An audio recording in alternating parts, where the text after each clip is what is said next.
We left off last time in Isaiah chapter 15, and if you would be opening your Bibles to Isaiah 15, that is where we'll begin this evening.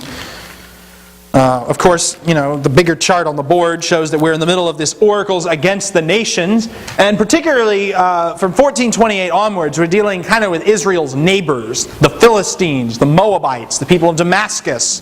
And the Moabite oracle actually spreads chapter 15 and 16, and I don't know why in the world they put the chapter division where they did. They should have just made this one chapter, but nevertheless, that's the way it is. But we'll read the first 9 verses of chapter 15 at this point and comment on that. The oracle concerning Moab. Surely in a night, Ar of Moab is devastated and ruined. Surely in a night, Kir of Moab is devastated and ruined. They have gone up to the temple and to Dibon, even to the high places to weep. Moab wails over Nebo and Medeba. Everyone's head is bald and everyone's beard is cut off. In their streets they have girded themselves with sackcloth. On their housetops and in their squares, everyone is wailing, dissolved in tears. Heshbon and Elealeh also cry out. Their voice is heard all the way to Jahaz. Therefore the armed men of Moab cry aloud. His soul trembles within him. My heart cries out for Moab. His fugitives are as far as Zor and Eglath Shalishiyah. For they go up the ascent of Luhith, weeping. Surely on the road to Horonaim they raise a cry of distress over their ruin. For the waters of Nimrim are desolate. Surely the grass is withered, the tender grass dried out. There is no green thing. Therefore the abundance which they have acquired and stored up, they carry off over the brook of Arabim. For the cry of distress has gone around the territory of Moab. Its wail goes as far as Eglaim, and its wailing even to Be'er Elim. For the waters of Dimon are full of blood. Surely I will bring added woes upon Dimon, a lion upon the fugitives of Moab, and upon the remnant of the land. Alright. Well, before we comment on some of these place names, why Moab? Why is Moab singled out here? He could have picked on anybody. Why did he pick on them? They were an enemy of Israel, okay. You'll notice that actually, if we ignore the chapter division there, Moab and Philistia, the Philistines, are actually paired together. What is the common denominator between them besides the fact that they were enemies of Israel?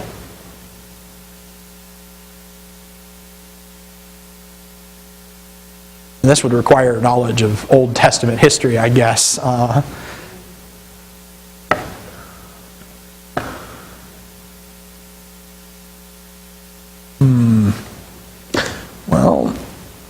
Who was Philistia typically associated with in Israel's history?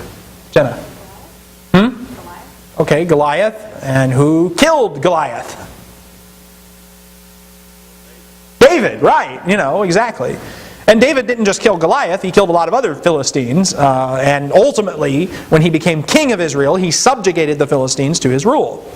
But he also subjugates the Moabites to his rule as well, and that's kind of what they've been brought together. So there may be just a reminder here of the Davidic conquest of these regions. And of course, all of this is predicated on verse 28 of chapter 14, that this oracle came in the year of Ahaz's death. Even though Ahaz is dead, the house of David is not, and the conquest that the house of David represents is not. Now, what we see is in both the Philistine oracle, we have a statement in verse 32 of chapter 14 that the Lord has founded Zion, and the afflicted of his people will seek refuge in it. But in chapter 16, which is part of the Moabite oracle, we have a statement made about the house of David. In verse 5, a throne will be established in righteousness, and a judge will sit on it in faithfulness in the tent of David. Moreover, he will seek justice and be prompt in righteousness. In both of these oracles, there's this allusion to the fact that God has chosen Zion, He has chosen David, and He has chosen them to be, this ruler over the people. But bookending this idea of the plea for refuge in the house of David, we have these laments over the destruction of Moab. Now, chapter 15 mentions a lot of place names, and most of them we have a pretty hard time identifying with precision. I'll just kind of give you the notes I have, and you can give some comments after that. But in verse 1 it mentions Ar and Kir. Those are two chief Moabite cities mentioned in Deuteronomy chapter 2 and verse 9.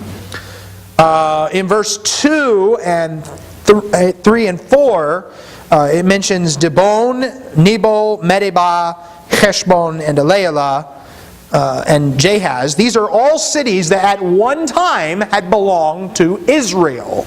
And in fact, much of Numbers talks about, Numbers 32, if you remember our class on Numbers, talks about how they conquered some cities on the east side of the Jordan, and how there were several tribes that wanted to stay on the east side of the Jordan.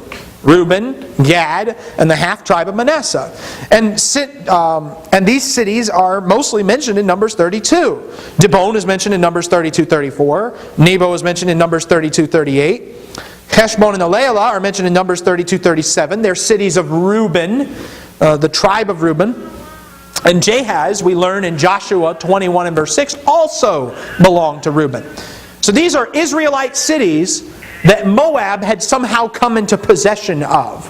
Shows that, Israel hasn't done a good job holding on to the territory that God's given them for whatever reason. It's probably their lack of faith that has led to this.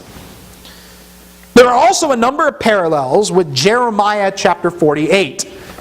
Jeremiah has a long section of oracles against the nations, and can you guess which nation Jeremiah is talking about in Jeremiah 48? Moab, yeah, exactly.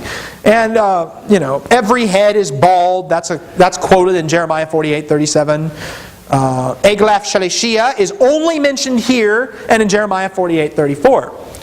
Nobody really knows where it is. If you're reading the King James Bible, Eglath-Shalishiyah is not listed as a place name. It's translated as a heifer of 3 years, which I guess is one way you could render it, but I don't know if that's right or not.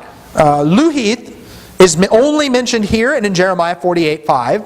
Horonaim is only mentioned here and in Jeremiah 48 in several places. Nimrim is only mentioned here and in Jeremiah 48. And so outside of the Moabite oracles, we've never heard of any of these other places in the Bible. So we don't have a lot of data to work with. And of course, you have some other... Then you start reading more locations. Arabim, or possibly the Brook of the Willows. We don't know what that is. Some people suggest it's the same as the Brook of Zered in Deuteronomy 2. Eglaim is mentioned nowhere else, and nobody knows what it is. Be'er Elim literally means well of the palms. We don't know where that is. And Dimon, in verse 9, is not mentioned anywhere outside of verse 9, but it does appear to be a word play on the word for blood. In Hebrew, the word for bloodshed is dam, and the word for Dimon, is Dimon. So, we have... I will bring... The waters of Dimon are full of dam. Surely I will bring added woes upon Dimon. That's a interesting wordplay, but again, we don't know where it is. Now, does that mean that these aren't real places? No, they're probably references to actual places in Moab. So, what do we do with this, though? And anybody have any thoughts on this at all, or why he mentions all these place names? Well, these places were in existence at the time he wrote, and he was writing this to the people of his day. Yeah. So, they understood these places, and they got the point.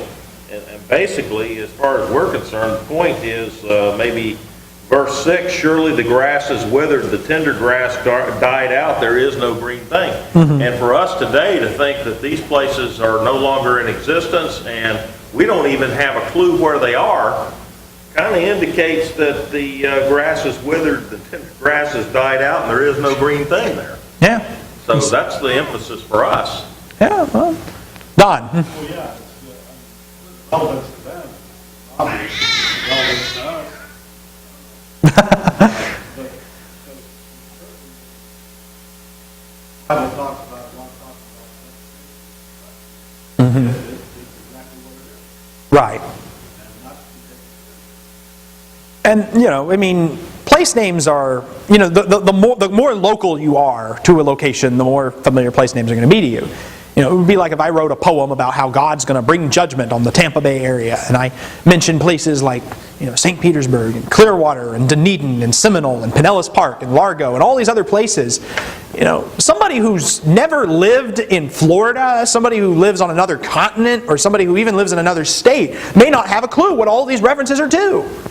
And then you remove them by 2,000 years from that, and now you're kind of like, this is, there's too much local knowledge here for me to be able to understand the specifics.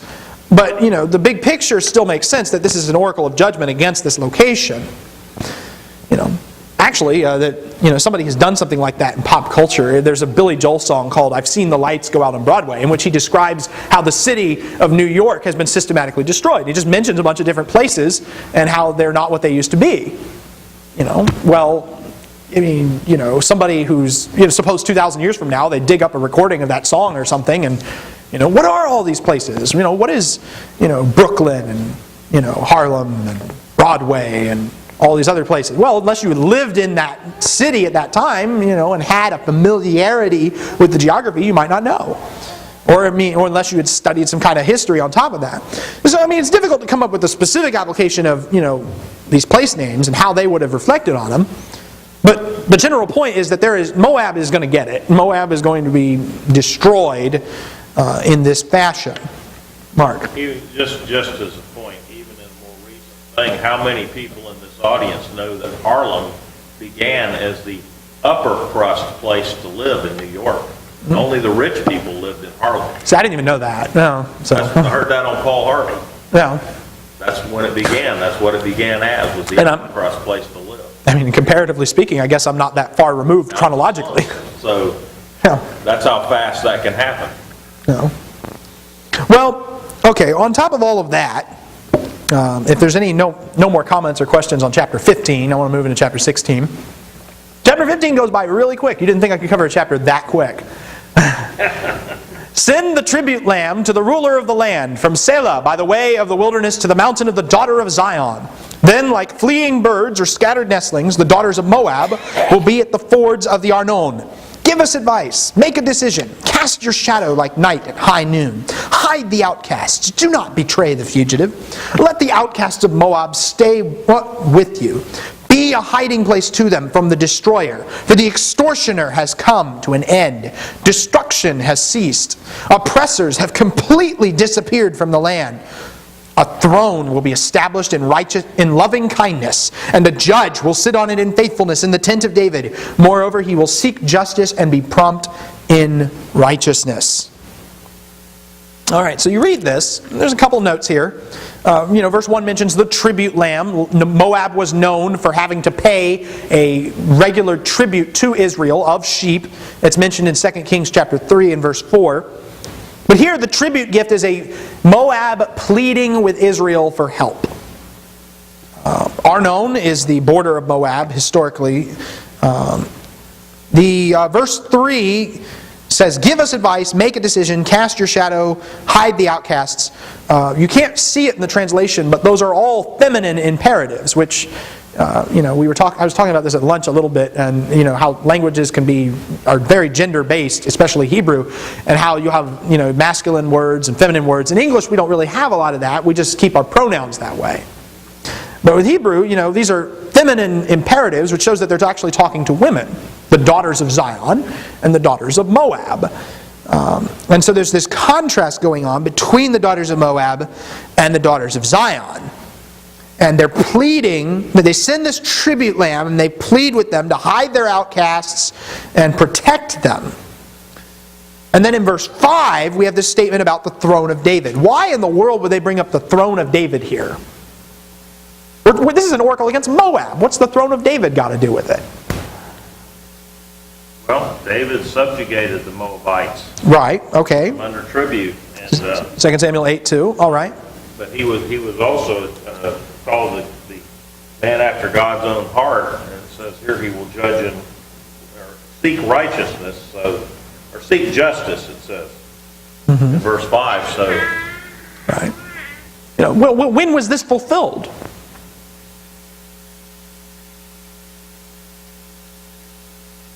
When did the Moabites come and beg the throne of David for help?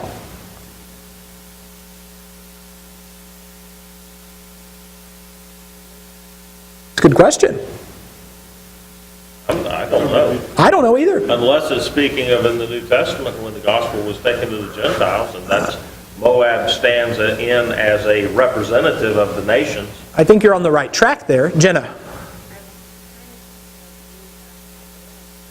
There's something, there's probably a connection with the Ruth story. Yeah. That's a good point because Ruth was a Moabite. Yeah, that's true. She was in the lineage of Jesus. No, there probably is a connection to the fact that David is the great grandson of Ruth, and Ruth was a Moabitess, and his family was kept in Moab for protection in 1 Samuel 22, just as Ruth had kind of been taken in by the Israelites to begin with. But there's something else too, this idea of a future kingdom of David being set up, a tent of David. There's another passage in Amos chapter 9 that talks about the tent of David or the booth of David being set up in the context, not talking about Moab, but about Edom. In Amos chapter 9, in verses 11 and 12, it says, "In that day I will raise up the fallen booth of David, and wall up its breaches. I will also raise up its ruins, and rebuild it as in the days of old, that they may possess the remnant of Edom, and all the nations who are called by my name, declares the Lord who does this." Well, again, why is Edom singled out? Why is Moab singled out in Isaiah 16 or 15?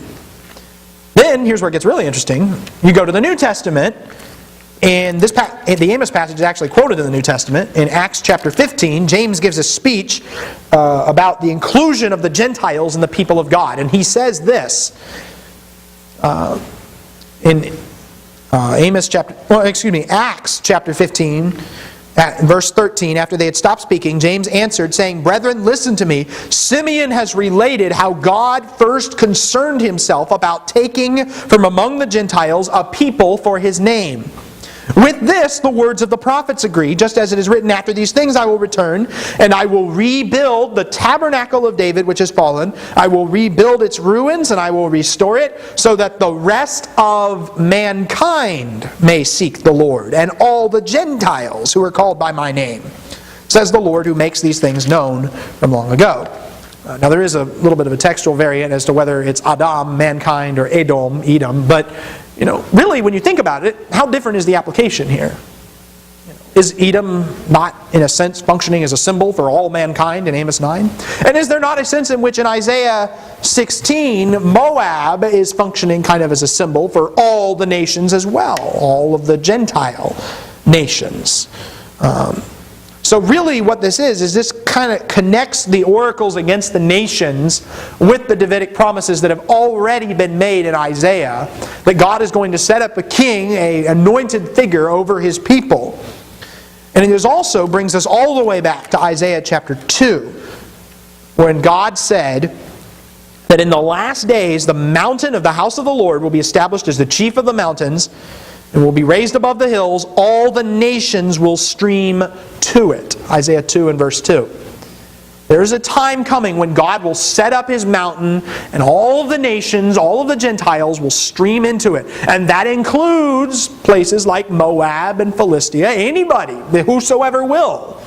Whoever calls on the name of the Lord will be saved. That's this idea here. And in this holy mountain, a judge will sit in the tent of David. Now, who's that?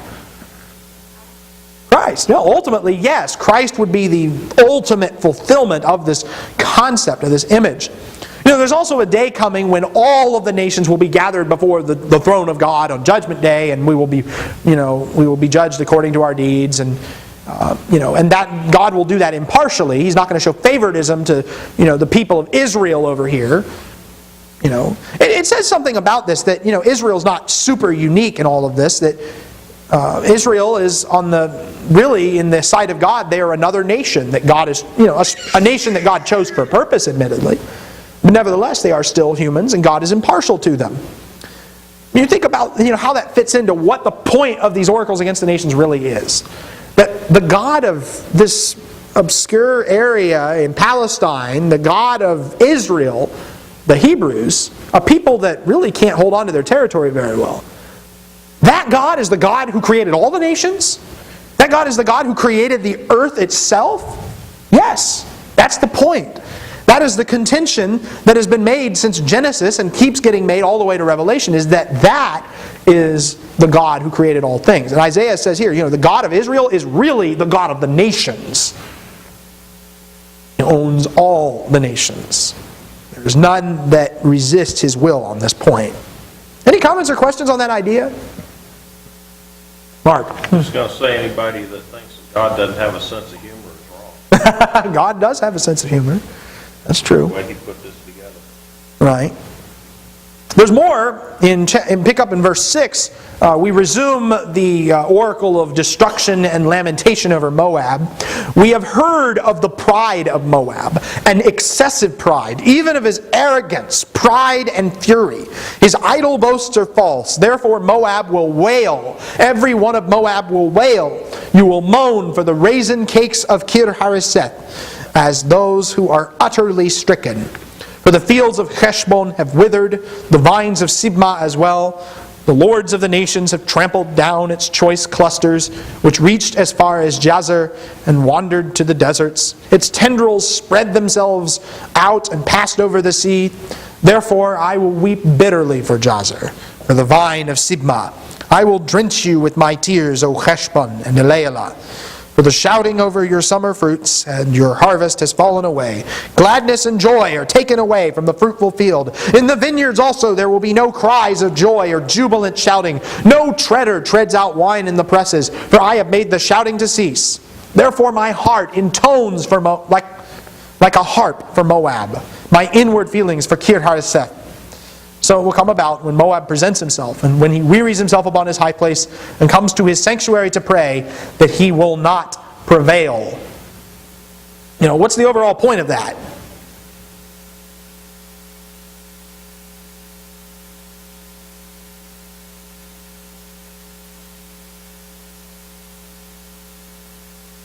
Well, the overall point of it, I guess, is Moab has excessive pride, we read in verse 6. Mm-hmm. He's arrogant, and he makes great boasts, but God says, they're false, and it doesn't matter.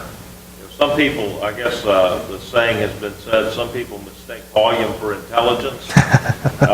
They think just because they can shout you down, that makes them the better debater. And that's kind of how Moab is pictured here.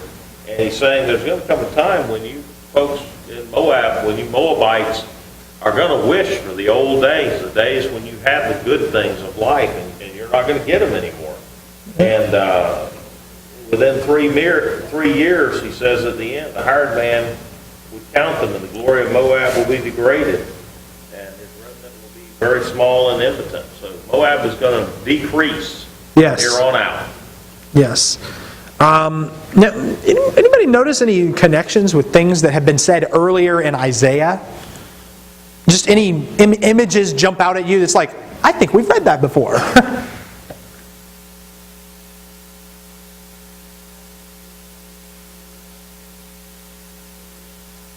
Okay, yeah. All right. What about this image of this ruined grape harvest? The vines have withered and the choice clusters are trampled down in verse 8. That remind you of anything we've seen before?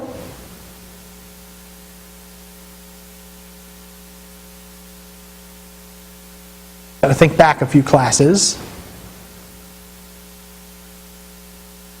Remember in Isaiah chapter 5 how Isaiah depicted Israel as God's vineyard, and how God had done everything for His vineyard. He had planted them, He had built a wall around them, He had built a tower in them, and they failed to produce a harvest. And so God's response was to have them trampled, destroyed, broken down, and reverted back to their wild state.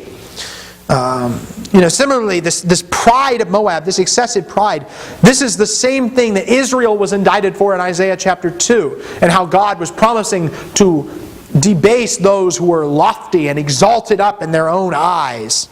And similarly, yet again, you'll notice there's another connection with verse 12. When Moab presents himself, when he wearies himself upon his high place and comes to his sanctuary to pray, he will not prevail.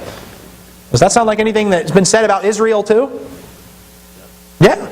All the way back in chapter 1, whenever God describes what was wrong with the people and how Corrupt they are. In verse 15 he says, when you spread out your hands in prayer, I will hide my eyes from you.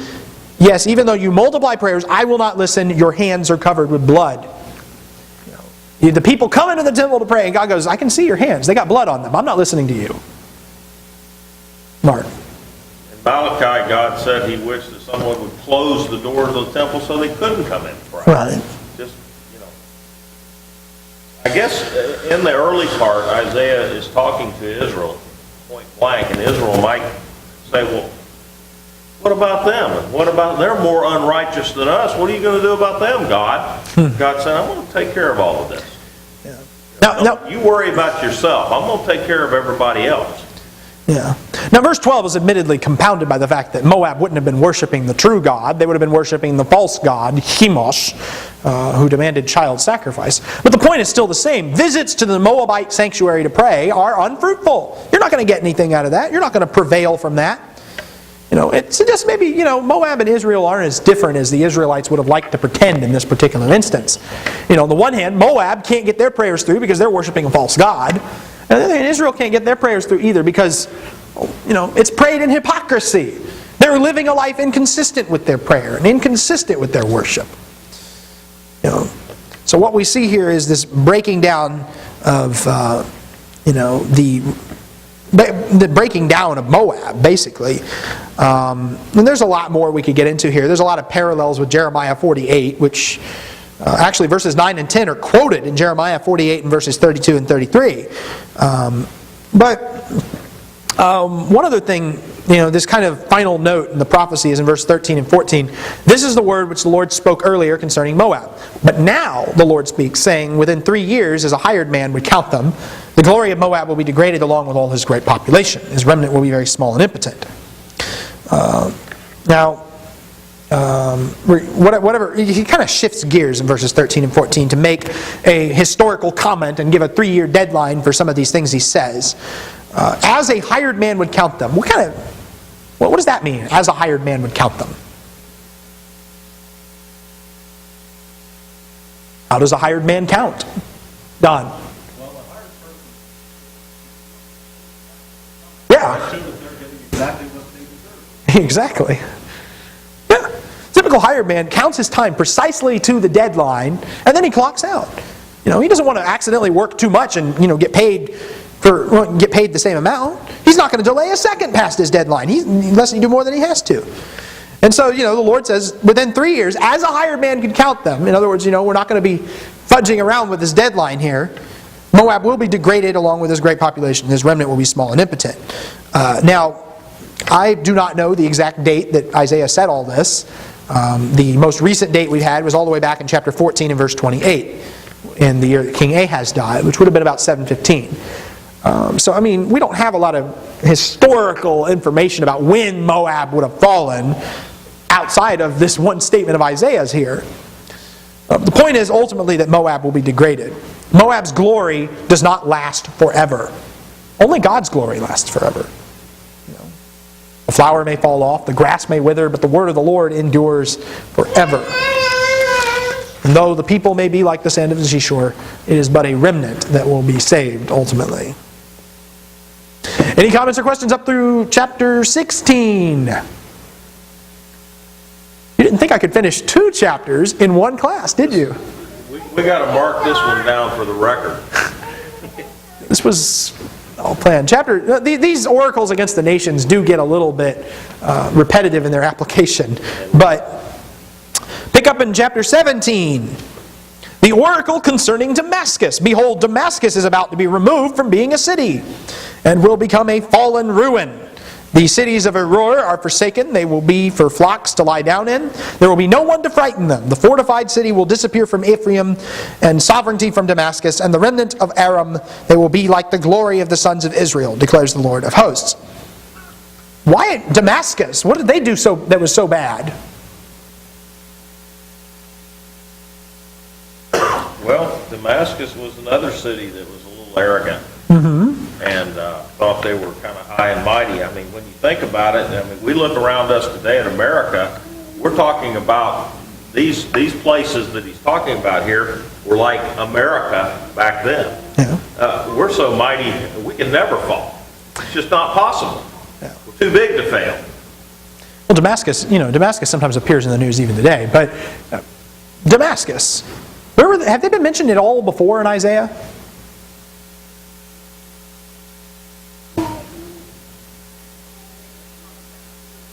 Syria, Damascus. Yeah, Damascus is the capital of Syria. But Damascus has been mentioned earlier in Isaiah chapter 7, right?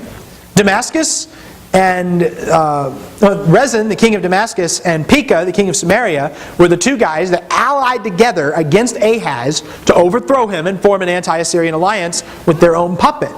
Now, the whole point of all of that, you'll notice that Damascus isn't the only person mentioned in those 3 verses. Who else is mentioned?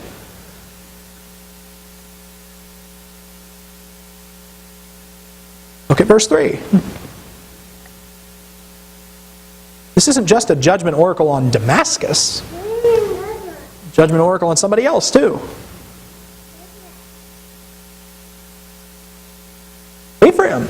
Ephraim, one of the tribes of northern Israel, the leading tribe in the northern kingdom of Israel. I thought these were oracles against pagan nations, but he singles out Ephraim here as well and lumps them into that category. So chapter 17 isn't really exclusive to Damascus, even though the heading says the oracle concerning Damascus. And the point of this oracle appears to be connected with the Syro-Ephraimite war, the war where the Ephraimites or northern Israel ally with the Syrians or Damascus, and they try to fight against Judah. Of course, later on, Damascus was captured by Tiglath-Pileser and destroyed in 2 Kings 16 and verse 9. Samaria later fell to Shalmaneser and to Sargon. Damascus is removed from being a city, Me'ir, and instead becomes a ruin, Me'i. Gotta love Hebrew word plays. But then, he goes on from there, in verses 4 through 11, in that day the glory of Jacob will fade, and the fatness of his flesh will become lean. It will be even like the reaper gathering the standing grain, as his arm harvests the ears. Or it will be like one gleaning ears of grain in the valley of Rephaim. Yet gleanings will be left in it like the shaking of an olive tree, 2 or 3 olives on the topmost bough, 4 or 5 branches of the fruitful tree, declares the Lord, the God of Israel. In that day, man will have regard for his Maker, and his eyes will look to the Holy One of Israel. He will not have regard for the altars, the work of his hands, nor will he look to that which his fingers have made, even the Asherim and incense stands. In that day their strong cities will be like forsaken places in the forest, or like branches which they abandoned before the sons of Israel. And the land will be a desolation, for you have forgotten the God of your salvation, and have not remembered the rock of your refuge. Therefore you plant delightful plants and set them with vine slips of a strange god. In the day that you plant it, you carefully fence it in. In the morning you bring your seed to blossom. But the harvest will be a heap in a day of sickliness and incurable pain. Anybody notice a key phrase throughout those verses 4 through 11? That one that kind of got repeated a few times?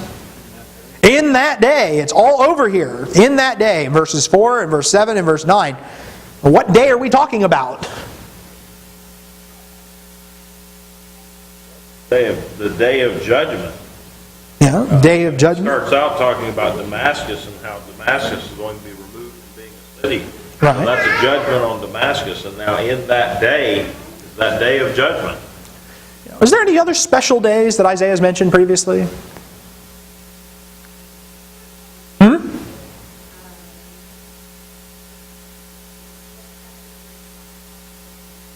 In that day, that was back in chapter 7. There were a bunch of in that day expressions there. We might also think of chapter 13, which talked about the day of the Lord. The day where God breaks into human history and vindicates the righteous and judges the wicked. In that day. Isaiah likes to use this expression a lot, actually. He uses it in chapter 1 and verse 12, in chapter 4 and verses 2 and 3, in chapter 7, verses 18 through 25, all over the place. And there's other prophets that like to use this. But the whole point of this is, again, this message of fading glory. And who is it directed against? Always against the unrighteous. Against the unrighteous. God in their knowledge. Yeah. You notice that, from he doesn't mention Damascus at all after verse 3. That's what I think is interesting. Instead, he singles out the glory of Jacob in verse 4. He says that that's going to fade. That Jacob has gotten lumped into the fate of these nations somehow. And so Damascus would be like the glory of the sons of Israel in verse 3. Oh, well, that's a good thing. Surely if you're an Israelite, you're thinking, yeah, the glory of the sons of Israel. And he says, no, verse 4, the glory of Jacob will fade. Verse 3 is not a compliment. It's an insult. Did you have something, Mark? It's interesting that he starts out talking about God's judgment on the Israelites. Then he moves to these other nations. And then right here, he just shifts back to Jacob. Yeah. It's kind of like maybe, at the beginning, the people would be reading Isaiah and starting to get kind of angry. What are you speaking about God's people? And then, oh yeah, all of this is great stuff, man. Those other people, they need to be judged. And then also, it's coming back to you too. Don't think you're better than them. Right. God's people are not exempt from His judgment policies. That's something we need to be careful about, is being arrogant towards anybody else. Because Ephraim had joined in the alliance with Damascus, they would be joined in the destruction of Damascus as well. And verse 6 talks about, there's going to be a couple of olives left on the tree. There's going to be a couple of branches left on the tree. More of that remnant type language that we've already seen in Isaiah. It's kind of like it's going to be left in the hardest to reach places. Yeah, I know. We'll shake the tree. Olive trees aren't, I guess, super big, because you can shake them. But, or maybe even think about a great wind or a disaster. But a few of the olives haven't fallen off. There's going to be some people left over. There's going to be a remnant. But the vast majority are going to be shaken out because this is a harvest. Judgment. Now, verses 7 through 8 give a message of hope. In that day, man will have regard for his Maker. In that day, people will seek after the Holy One of Israel. Look to Him. And He's not going to be looking at He's going to have regard for His Maker instead of having regard for the things He makes. The altars, the works of His hands. He will not look to that which His fingers have made, even the Asherim and the incense stand. Got to love that little contrast there. Pay attention to your Maker, not the stuff that you make. Verses 9 through 11 describe the cities being devastated. People having regard for their Maker means they also disregard the strong cities they built for themselves. Kind of all the way back to Babylon and that whole city of chaos concept. Mankind wants to build a city and make a name for himself. But once you have regard for your Maker, it's not about making a name for yourself anymore. It's not about focusing on the strong city and the pride you have invested in it anymore. There's a sense in which cities are an idol in their own right. A testament to man's self-sufficiency and pride. It caused the people to forget God. In Deuteronomy 8, there's a warning given to the people that, you're dwelling in your cities, you get your trees and your gardens and your vineyards that you haven't planted. Be careful not to forget God in the process of all of that. Now verse 10 is difficult to translate. Vine slips of a strange god, my version says. Literally strange shoots of boring seedlings. And I'm really not sure about all of how to deal with the translation of that. And basically the idea is, though you plant delightful, instead of therefore, possibly though you plant delightful plants, and though you set them with strange shoots and foreign seedlings, still in the day that you plant it, you carefully fence it in the morning you bring your seed to blossom, but the harvest will be a heap in the day of sickliness and incurable pain. So the idea is, even though you've set all these delightful plants up for yourself, there's still going to be judgment. It's a backwards version of God's vineyard Israel. In chapter 5, God planted Israel as a vineyard. He provided for them, and when they failed to produce anything, He destroyed them. But here it's the other way around. Israel and the nations, they're planting a vineyard for themselves. They've set up something for their own self-sufficiency, and God says, what? It's not going to produce fruit for you. Equal retribution. They didn't produce fruit for God. Why should their vineyards produce fruit for them? We are just about out of time, and we got about halfway through chapter 17. So I think we made some good steps forward today. Anybody have any comments or questions before we close? If not, then We'll pick up on 1712 next time, and 1712 is kind of the start of another set of woes, so that's a good stopping point.